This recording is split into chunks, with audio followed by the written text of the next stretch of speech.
Good evening, ladies and gentlemen, and welcome to the official Oscarina nomination coverage for Mega Man X.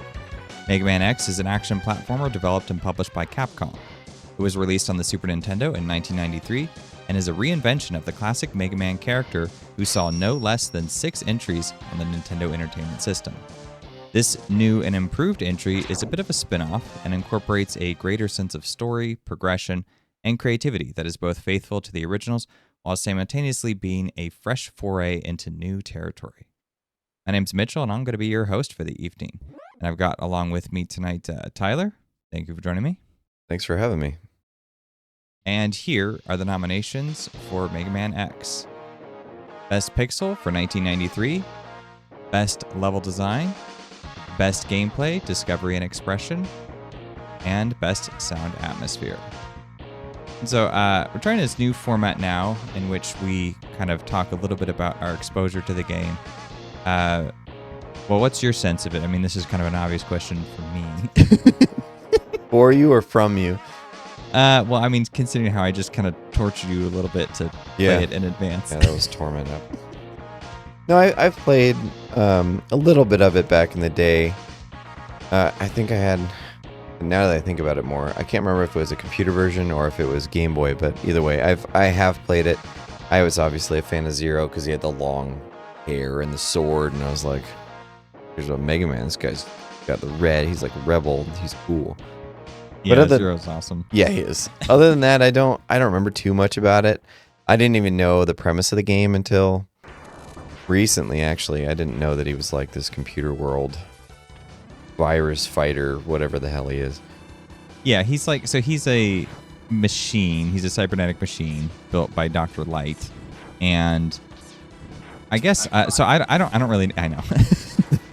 I don't really know the story that much either myself. So my exposure is pretty much just Mega Man X. I've played the NES ones here and there, but I never really finished them. Was never really super invested in them. I've always liked the concept of Mega Man, where you get to choose your stages in any order you want, and then each power you get from the individual bosses then helps you in other stages. Oh, is that how it works?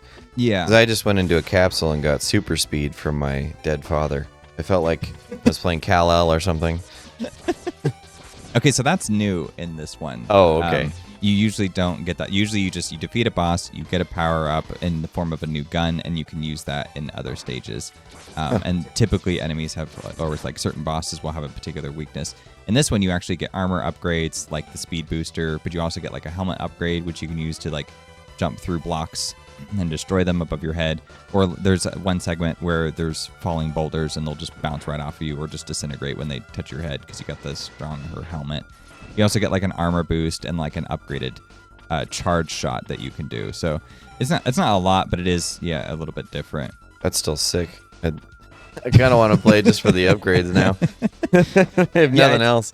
It's actually really fun to play through this game and do it in different orders and get different upgrades.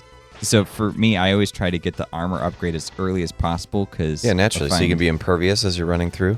Pretty much. It is so fun. I will say that part, I don't miss that about old games. The respawn value, like you run a little bit forward in a stage, and you're like, all right, I'm gonna run back to get away from another enemy, and the enemy that you pass behind you is like, I'm alive again. So, yeah, you just like constantly are respawning this stupid guy to get away from. The guys in the cars are ridiculous. Like, I will say that the tropes of the old games were definitely there and prevalent and irritating as always, but for what it's worth, it is a fun, like it's a constant movement game. It's designed for like keeping you really engaged over the time that you're in the level, and I do appreciate that you can choose wherever you're starting. I mean, I know you're going to get into that, but those are elements that I just experienced that were pretty novel. Yeah, and it's a game. It's not very long either. I beat the whole game in 45 minutes. Oh, wow. That was not my first playthrough, of course. My first playthrough took about 2 hours across 2 separate sessions, I think. And it was actually the first game I played for this season. I had a great time. I was really impressed with it. I thought it was a tremendous amount of fun. I really was taken with the level design and the gameplay elements. So I think I am actually going to jump straight into that and start with level design. And I'm going to spend a lot of time talking about the tutorial because I think that will really set a good framework for the rest of the conversation. Yeah, look at us. We're actually naturally segueing. Wow. You've improved. I did it until it was ruined by my co-host. But there you go. I'm not going to apologize for that. Okay, so the tutorial, yes, it's excellently designed to onboard newcomers. It establishes the premise and teaches the player all but everything they'll need to know to complete the game in a piecemeal pace. For reference sake, you're here to fight all the Mavericks, which are these rogue organization of machines. And it's basically like an X-Men premise where the Mavericks want to destroy all humans and just have a race of themselves. And X, along with Zero and a few others, are the kind of freedom fighters fighting for like an equal middle ground. So it's very much like X-Men is what I equate it to, which is probably why I actually was. I mean, I won't say I was taken with the story. It's not that deep, but it was nice to have it there nonetheless. To have some sort of depth is good. I mean, as long as it's Yes. engaging on a level that makes you want to continue, right? Especially because the old games really, really lacked in that. There was basically nothing. It's just kill some robot man, kill Rock Man. And you're like, oh, okay. At least you have something here. You're like, all right, cool. Yeah. I know what to fight against. You're bad. There's probably some Mega Man fans out there that are like, oh no, it's super deep. Okay. It is, though. Exactly. Okay, so to give a more thorough example for how sharp the design is, I'm going to be kind of paraphrasing a video from Sequelitis. He has a significantly longer breakdown than what I'm going to do here, so if you're curious, I'll link his video in the description. He's kind of an exuberant personality, but he definitely understands the specific strengths of the game, and I feel his commentary has basically become essential for any discussion on Mega Man X, so I'm kind of remiss not to mention that some of what I'm going to be saying here has already been said by him. So when the game opens, it drops you in a stationary position with no enemies. Let's assume for a moment that the player has no concept of what a game is. They've never held a controller in their hand before. What do?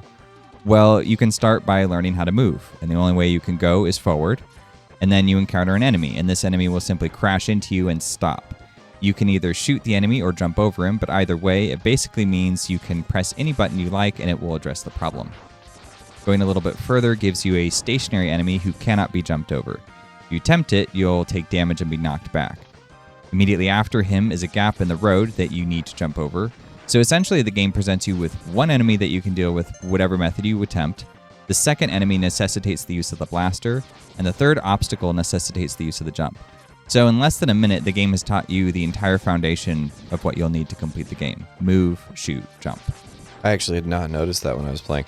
I did notice that it had the elements there, but I didn't stop and think about the natural progression that it was using. The testament to the game. I mean, I didn't notice, but I was definitely engaged. So I noticed that you got through it pretty easily.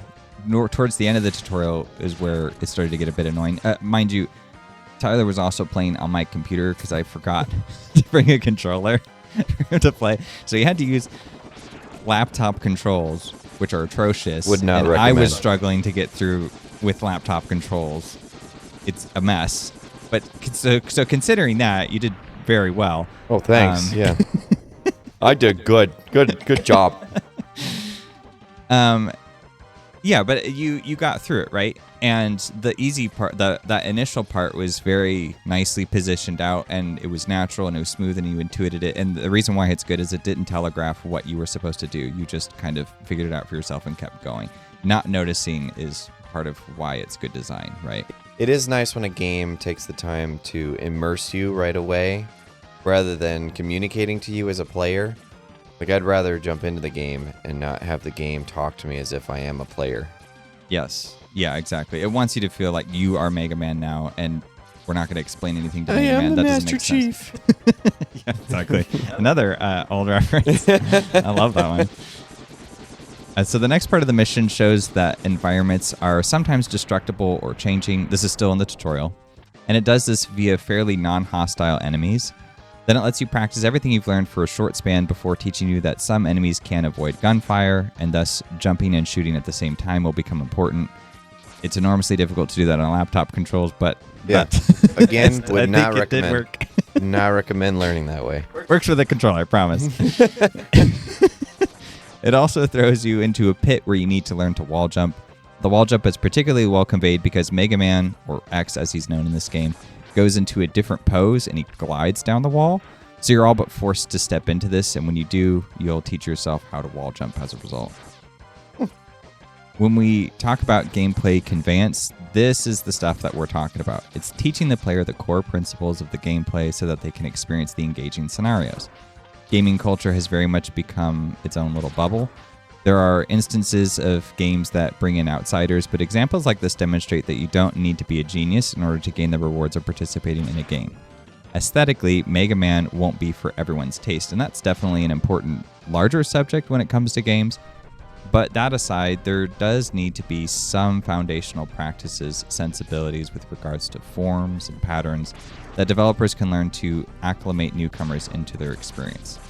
And the tutorial mission continues to gently increase the complexity of each of these small principles, but the main point here is really to acknowledge the conscientious and elegant way in which the game makes its introduction. Good point. You know, one thing that I've noticed with this Oscarina thing, it definitely helps you appreciate the games in a lot of deeper levels. So it makes me interested in the games regardless if I would actually play them or not beforehand. But evaluating them on a way that, you know, they're artistically communicating with their audience is, I don't know, it's a new appreciation. Yeah, and there's that middle ground too of respecting the past of what they accomplished before, but also seeing the ways in which that comments on how to do things nowadays. That there's it's not too recent. What is it called? Is it a game? Yeah, it's a game I'm thinking of. I can't remember the name. Yeah, I can't remember the name now, but it's a similar kind of 2D space. It's an action game, and it's really fun. I liked it a lot, but the opening stage, it has these billboards that have an image of the controls and what they do, and it's nice, I guess, in the sense that it tells me what can happen, but it is this immersion-breaking first act. And so it's just, like, imagine if a movie started and the first thing that happens, is that text appears on the screen and says, in a movie, you're supposed to stare at the screen. You know, it just kind of is like, I don't really want that. Like, once I get into the groove of the game and I know the flow, that's the enjoyment. That's where that comes from. And there's that, you know, initial hurdle for really everyone, even me. You know, this is a side-scrolling action platformer. I'm pretty used to that kind of gameplay. I can come to terms with it very quickly. But even then, I didn't know all the nuances of what some of the things I could do in this game. And I figured them out just by playing by myself. And in fact, I think this is the only game that I can think of that I did that, or at least in a pronounced way. Because like Shinobi's another game I'm going to be covering. And that one, I didn't know I can block. I didn't know what all the nuances of the ninjutsu things were. But like in this, I knew everything. The only thing I think I missed was a secret that I'll talk about later. Yeah, that's a good point. I think, like I said, if the game is communicating to you on a way that is clearly defining you as a separate entity, then it's breaking the immersion. Okay, so after the tutorial, and in classic Mega Man fashion, you're given 8 stages that can be completed in any order. I chose Chill Penguin.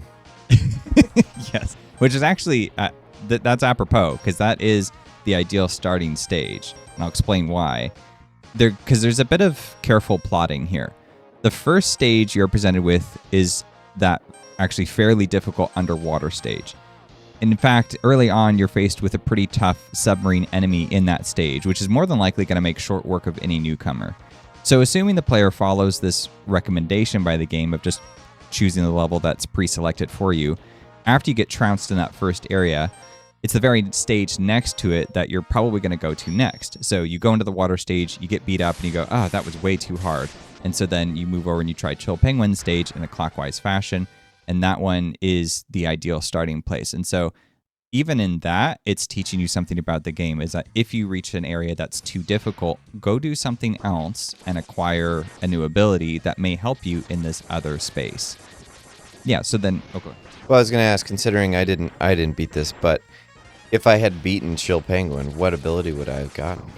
Well, you don't even have to beat Chill Penguin. That's the beauty of it. You got the speed boost. Right. And that will dramatically change how you can proceed through the rest of the game. Right. You can beat the whole game without using these abilities, by the way, but it's way less fun that way. This is honestly reminiscent of like early Dark Souls concepts that deliberately allow the player to wander into dangerous areas as a means of teaching them to recognize their limitations and to seek easier paths. And so there's a lot of really strong player agency that you develop as a result of doing that.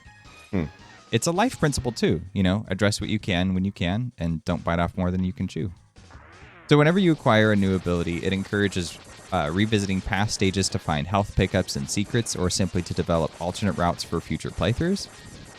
So kind of my final points on level design is that after you complete a stage, its theme will sometimes influence how other stages function.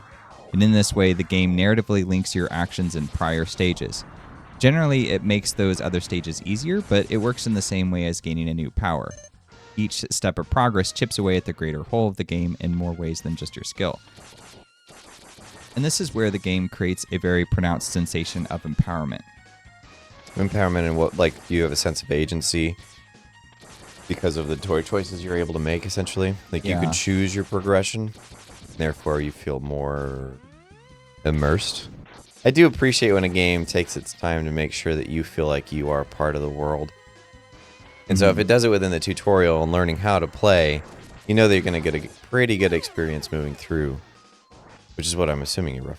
The example I was thinking of, though, is that there's a lava stage, and it's kind of in this factory, and there's all these robots being built, and then there's this stream of lava going through it, which is obviously dangerous. If you beat Chill Penguin stage first, though, it will ice over the lava in that stage. And so it directly affects other stages? Yeah. Wow, that's interesting. Yeah, it happens again when you defeat Storm Eagle's stage, because he's on an airship and you destroy him, which then has his airship crash land in a different stage, which is like this power plant, and it turns off the electricity. It goes out, and so it blackens out the area, but also like the wires you're walking on aren't electrified anymore. So it's kind of like a pro and a con for that stage. Wow. And so yeah, it's really cool. Kind of ahead of its time in that, huh? Yeah, it's a really nifty way. My only complaint there is I wish they had done it a little bit more. I think it would have been cool if there was like other examples of that. I mean, there's one other example, but it's basically just to get a small secret where it like floods out an area. I mean, they're limited, I'm sure. It's space and ability and probably budget. I'm sure none of that was cheap back in the day. Mm-hmm. And like, I know I mentioned before the idea that you can get through the game without using the power-ups, but the intent is to feel the stark contrast of both your skill and in-game power level improve simultaneously. And this is a hard idea to capture that many other games actually struggle with. They're either skill, level, or gear-based, but X stands as a game that can replicate this experience even with prior knowledge. When I played it that first time, and it took me about 2 hours, I failed in some stages, others were a little easier, and I eventually chipped away at it until I beat it. When I went to play it again to record, it had been a couple of months, and I felt like I was doing really bad in the game initially, and I thought it was, oh, man, my skill level just dropped. What happened here? I know where some of the unique items are. I just have to go and get those, but why am I struggling so much? And I just realized that after a while, I got back into the groove. I was getting really good at it by the end, and so it's the combination of skill and gear and these different upgrades and then the different path that you choose. All of that contributes to make a relatively replicatable experience of starting out really weak and having a rough time and then ending really strong. And so that sense of empowerment works in this game in a way that I think actually works better than other games, like Dark Souls, for example. I mean, I still love that game, but I played it so many times that there's not a lot of challenge left in it. I just slaughter everything. I have to make it challenging for myself, but Mega Man X is in a weird space where that game's always going to be challenging to me when I start playing. It will always be easier by the end, but that's because I've warmed up to it now and I have my upgrades again. It's an interesting replayability factor.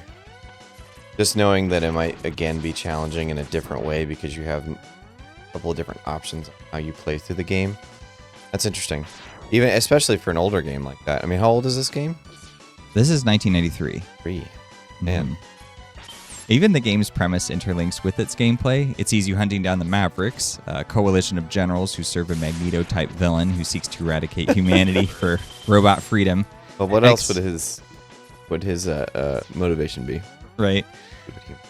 X, being a robot himself, fights against his own kind for a greater good that he doesn't fully grasp or appreciate yet. So, as X begins to develop his more complex understanding of war, the player comes to learn their own strengths to overcome adversity. Bit of a parallel there. Okay, let's talk about gameplay, discovery, and expression. So each stage can feel very different depending on when you approach it, what equipment you have, and which weapons you choose to utilize. Despite its short runtime, you can acquire upgrades frequently and can play the stages in any order, so there's a real joy in carving out your specific path and counters to the opposition you face. Recovery items are also plentiful enough, so you are generally free to use the abilities at a healthy amount.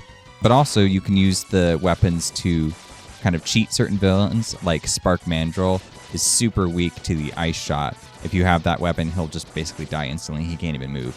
And so sometimes, that's a cheese strategy. There's only a couple like that. You can do those, or you can just kind of, if you want to beat that stage earlier, you can brute force it. So now I didn't get this far in the game, but when you get quote-unquote different weapons, different guns, it's just ammo, I'm assuming, right? You're just shooting different types of... You're shooting different types of projectiles. Okay. Like you can shoot, like Storm Eagles is my favorite. It's this like tornado shot that's super destructive. It's really powerful. That one's my favorite. You also get a flamethrower. You get, the Chill Penguin one. You get the ice shot, which shoots a ice projectile that then splits into 3 and it bounces off walls. So can you switch through the different types of projectiles? Yeah, you can switch to them on the fly, or you can pause and go to the menus and take your time. It's up to you. That's awesome. Yeah, it does get a little much when you have 7 or 8 different guns to flip through. Experts don't mind that, but I just have to pause and switch. I don't remember the order for all of them. Especially when I'm playing the game in a different route every time. And like the ice shot, again, is really good for this elevator sequence in one of the stages. It just decimates everything that comes your way. So, you go through a stage, you struggle a bit, and then you lose your lives and have to go back to the select screen, the stage select screen. And then when you're there, go somewhere else, get a new ability, and see if that works out for you, and then go back and revisit that stage with your new equipment and see how far you get. That's where a lot of the joy in the game comes from. How many Mega Mans were made before this one? 6. Yeah. But call it X. Yes, that's actually a funny story. So when it came out, people thought it was Mega Man 10 and that the X was just a Roman numeral for 10. Yep. That's what it is. Yeah. That is what it is, but it's not what it is. It is what it is. So it's just named after him is the... Yeah, that's the idea, and they're just trying to be 90s hip, I guess. So cool. The funny thing is there is a Mega Man 7 that they released on the Super Nintendo as well, and it follows the traditional format, and I don't know if it's good or not, but I've tried to play it over a dozen times, and after I beat the first stage, I just have this sense of, I don't want to play this anymore. Oh, wow. I don't care. I don't know, it's slow, it's stiff. There's a ton of story. There's just so much story that you got to go through all this dialogue before you can get to the game. My gosh, I don't want any of this. I will say it did mix that pretty well in this. I mean, it's very efficient. Yeah, I only played that first stage in the Chill Penguin, but I didn't feel like I was sitting there because I mean, some of these older games, especially, you just feel like you're just scrolling through a buttload of text. And you're like, it's poorly written. Yeah. I'm not going to read this. And it's probably translated most of the time because a lot of these are Japanese games. Right. And it doesn't always translate great. This one, it felt like it was pretty straightforward, thankfully. So I was like, cool. And it was... Because it follows the theme of the game, right? It's fast-paced. You're kind of just whipping through weapons and you're running through stages. I mean, there's not much to it. And so you kind of want to stick within that same vein if you're going with story. Mm-hmm. The story's not terrible. I mean, you get it. And it's compelling enough to make you want to play the game. Yeah, I mean, it just needs to give you a little bit of a spark of the theme. Right. That's all it needs to do for this type of scenario, and I think it accomplishes that well. I mean, think of it this way. You're making a Mega Man game. You only have so many options to branch out. You can only make that story so rich and believable. So I feel like given the circumstances, they did a great job. It's not like Castlevania last year where you have really great source material. You can tell a reasonably compelling narrative, even just theatrically with that. Yeah. Whereas with Mega Man, it's a bit more cartoon. It's a bit goofier, right? And so you can only take that so seriously. And I feel like they struck a decent balance. Yeah. I didn't feel like it was going too far in either direction. It's actually fun too. There's a nice secret you can find, a very special one that you can acquire, a Hadouken ability, which you can perform at full health, and it's an instant boss killer. And the way you perform it is the same way you do in Street Fighter, because they're both Capcom games. So Nice little nod to itself. Yeah. They were like, oh, let's put that Hadouken in here. So yeah, that's a fun one. Video games seem to be like one of the few places you can do something like that and it doesn't feel so contrived. It's just kind of like, yeah, it either points to something you want to try or points to something you already have tried and you appreciate it because it's placed appropriately. Yeah, it can't be overused, it seems. Yeah, so I think that covers most of my thoughts on gameplay as well. We kind of did gameplay and level design almost together. They're pretty compatible, so that makes sense. So I'm just going to give a couple more thoughts on sound atmosphere, and then we'll talk about its best pixel nomination. All right. So for sound atmosphere, it's very like techno robotic sound effects. They're very punchy. They're very exhilarating. I especially like the unique sounds for each weapon ability, as well as the various explosions. The world is a bit cartoony, like I said, but the strength of the sound quality goes some way to energize the feel of the game, such that it's easier to find yourself absorbed before long.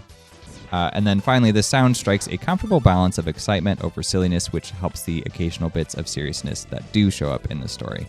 I don't have too much more to say about sound. I mean, you're just really going to have to give it a listen.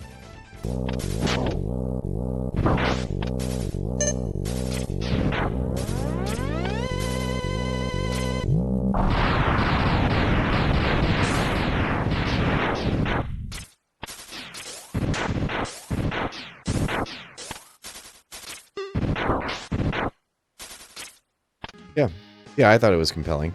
It gets a little repetitive, obviously, especially if you're dying a lot, which I did. You're like, oh, good, I get to listen to this song again and again. Who doesn't like to hear that? That part's great. But then you jump back into the game itself and you hear the same. It's almost just a reminder that you're a failure because you've died so many times you're getting sick of this particular portion of the song because you're like, oh my gosh, I got to listen to it again for the 5th time. But otherwise, I mean, it's decent. Yeah, actually, that is a good point you mentioned. So it's not up for any music categories. It was a consideration for me, but the loops are just much too short for me. Yeah. They're like 30 seconds or 45 seconds at most. There's really not very long ones. And so it's fine for when you're playing the game. Like I said, you can beat the whole game in 45 minutes. So you spend, 5 minutes in a stage. That's not a tremendous amount of time to hear that song and then you're satisfied. But it will be a problem if you're dying repeatedly or for me. I don't know. It's just not something I'm going to put on and listen to casually. I know there's some diehard fans of it. It's all right. In terms of other categories for best pixel, I think it's pretty good in challenge and achievement as well. The stages are easy, but the hazards range in difficulty quite a bit. And then you have the bosses, many of whom are tough as nails, though you're encouraged to use your newfound abilities to exploit weaknesses. So it's kind of this give or take depending on how you're playing. It can vary quite a bit. What do you think was the hardest stage for you? Probably that underwater stage. That one's really hard because you have, it's like your movement is a little different and there's these pitfalls. I don't think, there's some pitfalls that are instant death when you're fighting the submarines early on. Those are the only ones I can think of unless you're going to fall off a cliff. How's the sound design in the underwater stage? I don't think it was really that noteworthy, to be honest. So they didn't do much to actually, put you underwater? That might actually be a good con to mention, because I'll go through it again, but, and I'll play a clip maybe, but I don't recall anything there. No, that's unfortunate. Maybe my standard is too high, though, because my default thought was, oh, well, like Metroid, underwater sounds amazing. You can't compare everything to Metroid. Oh, but we can. That's not fair. Oh, yeah. So I would also say the game feel is very good, though. The dash ability really changes your approach as it gives you a tremendous amount of mobility and momentum. The feel of classic Mega Man is retained, but there's a tangible sense of cybernetic enhancement present. The dash combined with the easy-to-use wall jump makes the environment something you can traverse with superior ease and aggression. And you compare with a game like Hook or Inspector Gadget. Those are both games from my childhood where Mega Man X isn't. But, there's a very clear distinction in how smooth, fluid, and capable you are as Mega Man. In fact, this is like one of the areas in which I feel like it was definitely snubbed out of Interface. But, of course, Interface had 6 nominations this year, so it was obviously packed. But it is a shame that it wasn't up for that because it is really straightforward controls, and it's super easy to wall jump. It's super easy to shoot, super easy to jump, super easy to use all of your abilities. And so that was a bit of a slight, I think.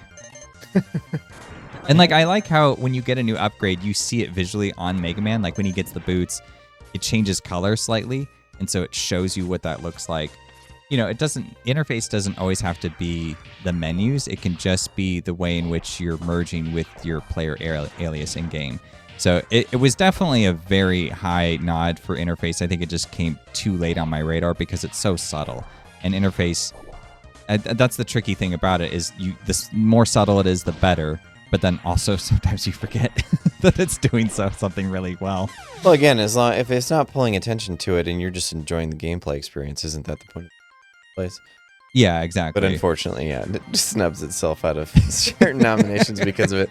Yeah, that's pretty much how that one went down. It's a pro-con. We'll just make it an honorable mention. Sorry, Mega Man. Yeah, pretty much. Yeah, if there's one nominee I could do a redo of, it would be that one. I would make sure Mega Man X had gotten an interface nom, but whatever. It's still doing okay for itself. I know it's not like everyone's favorite. It's definitely not the most artistic game ever, but this is like coming from the crop of like Sonic and Mario. So the fact that it's getting this much attention at all is kind of astounding. And I think that kind of leads me into our best pixel conversation, actually, because Mega Man X respectfully preserves the original Mega Man formula, but it does take bold strides in new directions with crucial gameplay changes, such as, the dash and the wall jump, and more mature tonal changes, including the war theme around two factions of robots, one fighting for rights, the other for harmony. And rather than be a freedom fighter, you actually fight for the harder but more important goal of finding unity between humans and machines. The simple answer to a decisive conflict is to retaliate until you get the respect you deserve, but as X questions the ethics of his role in the situation, we're presented with the idea that there's a higher code we need to strive for. Nuance in the story. Yeah, a bit. I mean, it's not it's not up for narrative composition or any of the characters. Nor should it be. Yeah, it's not that. But that's the whole thing. If you have enough, that can be worthwhile to get at that final Best Pixel nomination. I for me too, like, because this is one of my choices for Best Pixel. I need to have at least a little something. If it's just raw gameplay, that's a little bit harder because I can't swing that argument for how it's a universally like life experience that you should enjoy. But as long as you have something there, then it's like, okay, well, it did satisfy their criteria. Maybe it wasn't exemplary, but that's where other nominations is where it mounts. Like, if you were trying to get a narrative composition nom, yeah, no, not gonna happen. But for Best Pixel, the standard doesn't need to be that high, right? That's fair. Yeah, okay, I can get on board with that.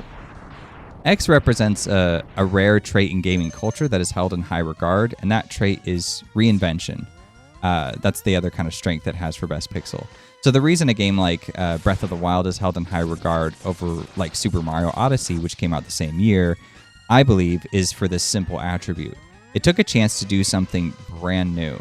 The key difference here is that Mega Man X didn't abolish everything its past games had done, but rather it rose to the occasion. Its true comparisons are with Super Mario World and Sonic, both of which they dig their heels into being what they are. But X took the more challenging road of introducing risk. With the addition of more story and world building, what was once meaningless 8-bit pixels is now a willingness to take on and accomplish more. And I don't mean to slight Mario or Sonic, but I think it's easy to be puzzled over their exclusion when all three series operate in much the same space. And that difference, of course, is that Mega Man X pushed itself in more ways than just design, and by doing so, it demonstrates that you can evolve beyond the limitations of your technical and aesthetic constraints, while simultaneously reaching for a more meaningful execution of the medium. And, I don't want to oversell it. It's not a profound story, and it's not profoundly different from the originals.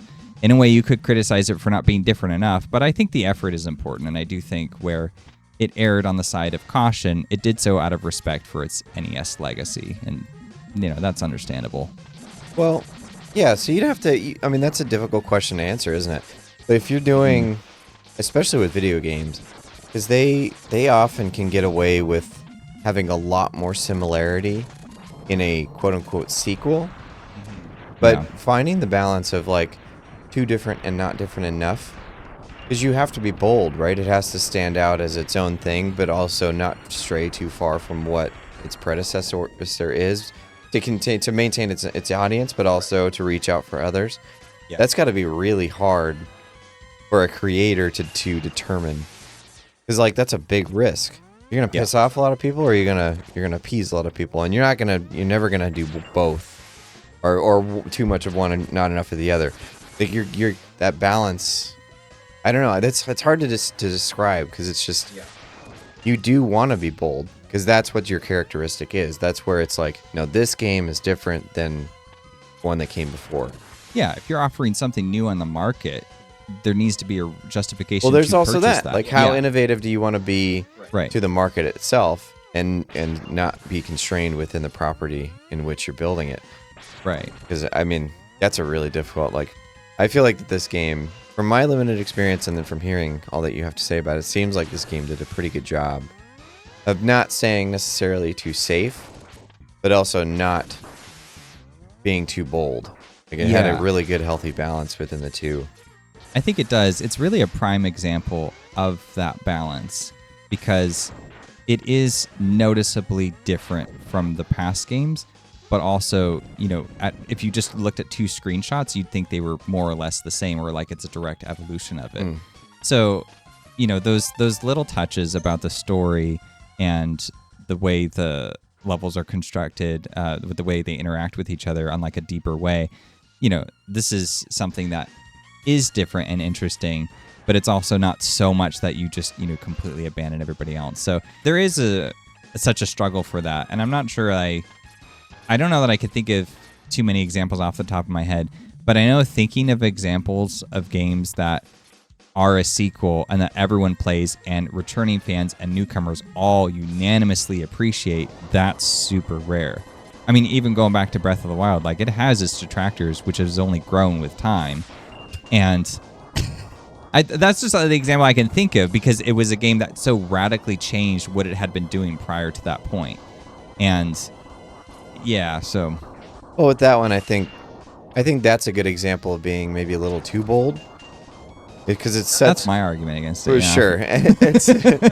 I don't have too much exposure to the Legend of Zelda series, and I don't want to push this too far out of Mega Man, but yeah, I think as an example in contrast is that one tries to do an entirely new thing while using the same elements of the previous of its predecessors within that game series. And so that one, it's risky, and I understand why they tried it. I do wonder though if maybe that was an inappropriate choice, I'll call it. Not the wrong choice, but inappropriate, just because it starts to point to something that doesn't necessarily strengthen the foundation that is Legend of Zelda. Whereas this one uses new elements of, you know, just progression in a modern sense of like, well, this is new, these are things that we can do now within this title. How we would use that to strengthen what already exists. Mm-hmm. But also, you know, making a title that's completely unique for people to recognize, like, oh yeah, that's Mega Man X as opposed to Mega Man 4. Right. Yeah, X really set a precedence that its sequels would attempt to live up to, because then there's, you know, X2 and X3, they spawned like this whole sequels based on this is what is that called? A spin-off. And they expand upon and evolve from, but, you know, those sequels have not garnered anywhere near the same critical acclaim as the original X, and for good reason. So it truly did bridge the old and the new. It's a great game to start with if you don't know anything about Mega Man, but also if you're a returning fan, this is probably up there for one of your favorites, I would imagine. It's at least in my research, it seemed like this one came up repeatedly as one of the top tier games for Mega Man fans. Nice. And that makes sense because it's a masterclass of design. It gently teaches the player everything they need to know. Then it provides an enormous amount of freedom to carve their own path. You can choose your own difficulty level, like within the game itself. You can develop your own strategy for how you're going to approach. You feel a bit like a baby when it begins, but you're an acrobatic Iron Man by the end. I will say, yeah, to go back to the narrative, because they introduce that as well. When your father shows up and he's like, you got super speed now. Mm-hmm. He introduces the fact that he's newly created and he wants him to develop. And he's like, I want you to make sure that you're not... Oh, that's... Excuse me. Oh, that's a good point. Because he wants you to develop in your own way in order to not become this agent of destruction, which is something that he That's mentions. so cool. I hadn't even thought of that. That's brilliant. But I mean, like, it's so simple because, you read that dialogue and he's like, oh, I want you to be your own person. And I'm like, all right, whatever, blah, blah, blah, blah. Just give me the upgrade. I'm moving on. But now that I think about it in the context of what you do in the game, that's exactly what it's. So they use a character to basically tell you how they want you to experience it. They're like, hey, dummy, go and play the game how you want. We believe in you. That's what we're doing. I'm surprised you hadn't caught that because I, contrary to your belief, I did read the beginning scroll. I went through it quickly, but I read it. And he traps Mega Man in this capsule because he's afraid that he's going to become this like ultra destructive force in the world, and he's basically going to be too powerful for the world to handle. So he traps him until he's able to develop enough to be able to be a force for good, essentially. But then he shows up and he's like, he tells him that, but then he gives him this ability. But then you're able to have some agency on, which stage you go through and how you build yourself up, or if you want to back out of a stage and go to a different one first.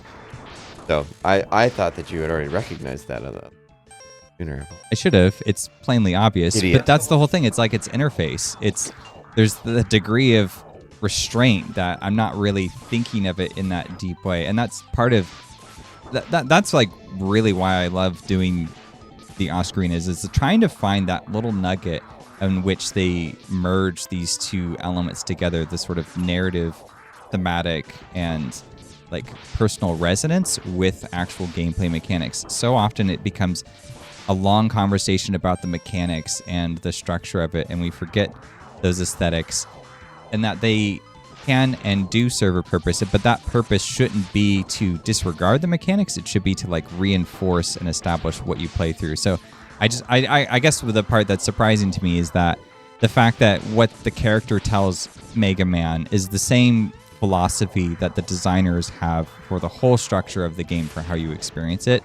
So it's just apropos that they made that choice, and that it wasn't thoughtless on their part to just be, well, he just sends you some encouragement, move on. I mean, who cares? They didn't think about it that way. They obviously thought about it more deeply. Right. But they were looking at it going, he can't ramble on for an hour and a half. Like, be brief, but just tell them this. That's what they need to know. And hopefully that becomes a hint, a clue for them to figure out that, oh, this is how I'm supposed to approach the game. I have to be my own machine. Save humanity, machine. Yeah, he's like, I'd like for you to be, but that's like every father's dream, right? Like, I want you to be successful and I want you to be happy, but like, I also hope that you choose like a good path in life. Right. And, but it is your choice, and that's the beauty of it, is that you have a choice. So play Mega Man to discover fatherhood is what he'd say. Maybe not. You'll learn all you need to know. Yeah, I don't know if I got that far, but it's nice that it's there, and it's definitely appropriate for Mega Man, and it definitely means, it's definitely going to mean more than something like Sonic or Mario, which I'm sure someone can come up with a really thoughtful explanation for those, but I am not that person. Yeah. I'm just like, it's pretty straightforward in the way that it's not straightforward at all. I don't have enough experience with at least Sonic for that, so. Yeah. All right. Well, if you're curious to play Mega Man X yourself, there is, of course, the Super Nintendo version, but it's also on the Super Nintendo Classic Edition, or perhaps most easily as part of the Mega Man X Legacy Collection, which is available on all modern platforms. Thank you, everyone, for joining us. You can look forward to seeing the winners at the award ceremony this season. Thank you, Tyler, for coming along and shooting the breeze about Mega Man with me, enlightening me. Happy to be here. Thanks for having me. Of Dr. Light, fatherhood, symbolism, and Mega Man. That's really what this episode's about. Have a good night, everybody. And if Mega Man X wins Best Pixel, it will serve as a marker of craftsmanship for inspiring replayability and pitch-perfect design.